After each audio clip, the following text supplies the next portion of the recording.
Salacgrīva – pilsēta pie Baltijas jūras. Lielākā mūsu bagātība ir osta. Tie ir vārti uz pasauli. Mums ir viss cilvēki, daba, kultūra un infrastruktūra. Leposimies ar to. Aicinām arī jūs apskatīt, redzēt, izjust un izbaudīt Ziemeļlatvijas skarbo dabu. Pilsētu ar savu īpašo šarmu, upi nebeidzamā plūdumā, vēju briežu galotnēs un jūru ar neatkārtojamiem saulrietiem atkal un atkal. Kāpēc tieši Salacgrīvas novads, kas izveidots pēc teritoriālās reformas 2009. gadā un stiepjas gar Baltijas jūras līča krastu paralēli automaģistrālei Via Baltica līdz pat Igaunijas robežai, ir tik populāra atpūtas un investīcija vieta Latvijā? Šķiet atbildi rodama novada bagātajā tautsaimniecības un kultūra vēsturē. Šobrīd Salacgrīvas novadā ir 3 ostas ar savdabīgu skatu pagātnē. Ainažu osta līdz Pirmajam pasaules karam kuģu pieraksta ziņā bija 3. lielākā osta cariskajā Krievijā, tūlītais Pēterburgas un Rīgas. Kuivižu osta, ko 1860. gadā Krišupītas grīvā ar lāpstām izraka 13 vīri, vienmēr kalpojusi zvejniekiem kā patvērumu osta. Salacgrīva sākotnēji bijusi koku pludinātāja Mekka. Te pa salats pludinātos plostus raisīja vaļā un krāva lielaivās, lai Selgā varētu uzlādēt tā saucamos malkas jāņķus, kuri baļķus nogādāja uz tuvākām un tālākām ostām. Salacas grīvā īstas ostas izbūve sākās tikai pēc 2. pasaules kara, kad te nostiprinājās zvejnieku kursēmniecība Brīvais Vilnis. Atjaunojoties valstiskajai neatkarībai, Salacgrīva kļuva par 4. lielāko ostu Latvijā, pamazām no zvejas ostas pāraugot par komercu ostu, kas 2003. gadā pēc vērienīgiem rekonstrukcijas darbiem jau varēja apkalpot jūras klases kuģus. Pat labam Salacgrīvas ostā strādā Stividor kompānijas Sijā Salacas termināls upes labajā krastā un Sijā Salacgrīvas Nord termināls kreisajā krastā. Ostā ir izbūvētas 6 piestātnes, 2 Salacas kreisajā krastā un 4 Salacas labajā krastā.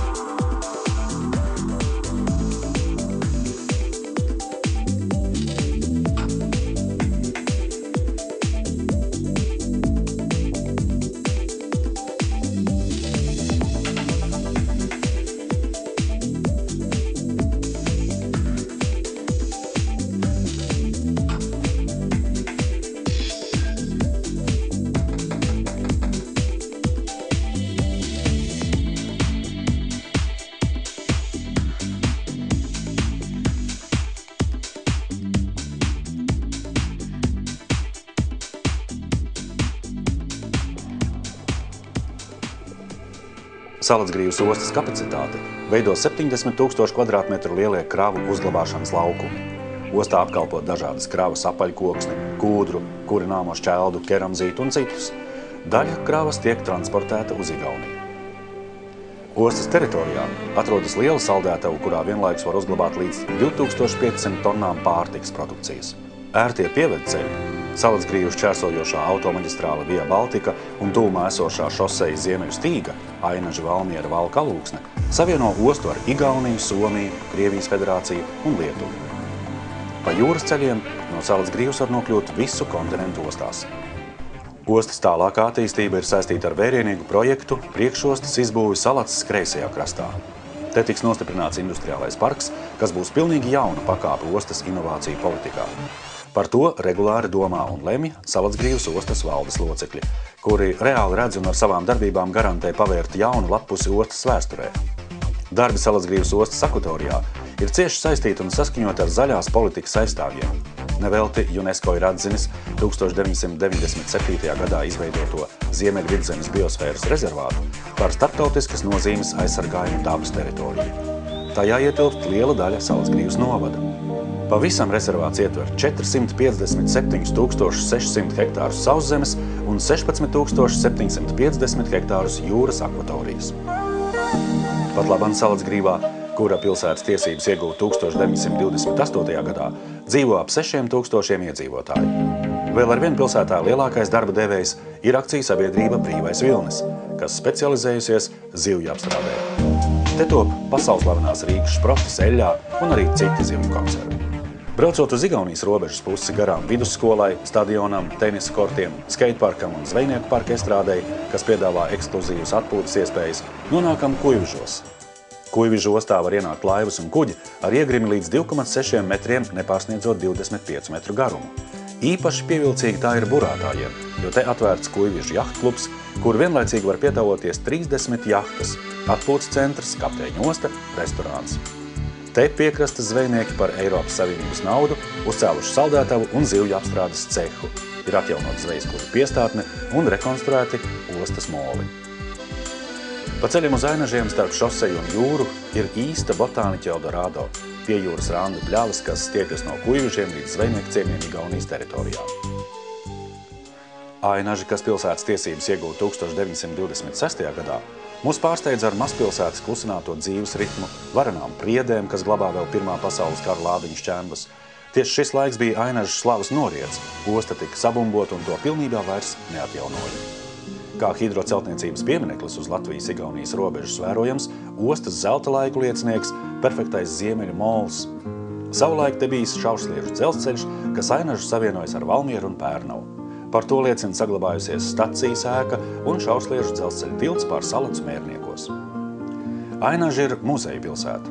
Tālu aiz Latvijas robežām zināms Ainažu jūrskolas memoriālais muzejs, kas atklāja pēc Krišjāņa Valdemāra iniciatīvas 1864. gadā dibināto pirmo demokrātisko latviešu un igauņu jūrskolu piekrastes zemniekiem un zvejniekiem.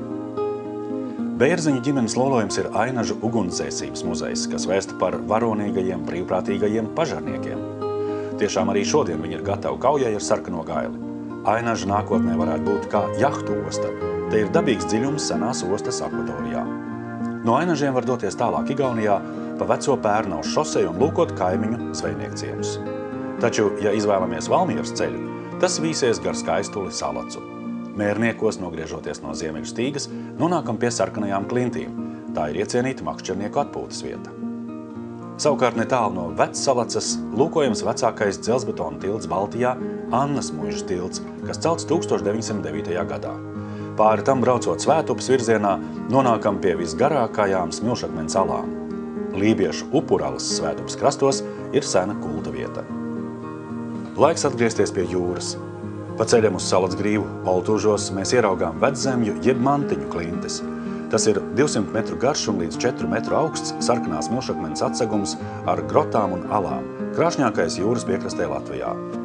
Lai apjaustu, cik varena Latvija ir kā jūras valsts, derētu aplūkot keramiķa Imanta Klīdzē veidoto sienas panno, Latvijas bākas akcijas-sabiedrības Brīvais Vilnis zivju apstrādes kompleksa foajē. Ja dodamies no pilsētas centra uz Vecsalacas pusi, upē ieraugām Salacgrīvas hidrotehniskās būves. Tie ir slavenie Salacas nēģu tači. Par to, kā nēģi ķerti gadsimtu gaitā, vēsta intriģējoša izstāde pilsētas muzejā. Cītīgākie Salacgrīvas viesi var paši doties pie taču saimniekiem un lūkot, kā nāk nēģi, kā tos cep un cik vareni tie garšo. Salacgrīvas kultūras un sabiedriskā dzīve neatņemami ir saistīta ar jūru. Katra jūlija 2. sestdienā pilsētu pieskandina jūras svētki. Nedēļu vēlāk vispozitīvāk vērtētais popmūzikas festivāls valstī Pozitīvus zvejnieku parka estrādē. Augustā salacgrīvieši vienojas pilsētas svētkos. Pavisam jauna tradīcija ir nopietnās mūzikas festivāls ar ārvalstu viesmākslinieku piedalīšanos. Oktobrī Tirgusplacī un pie tačiem notiek īsti nēģu svētki. Reizēm tie baudām arī pilsētas vecākajā un iecienītākajā kafejnīcā pie Bocmaņa, kur nu mājo Minhausena gars.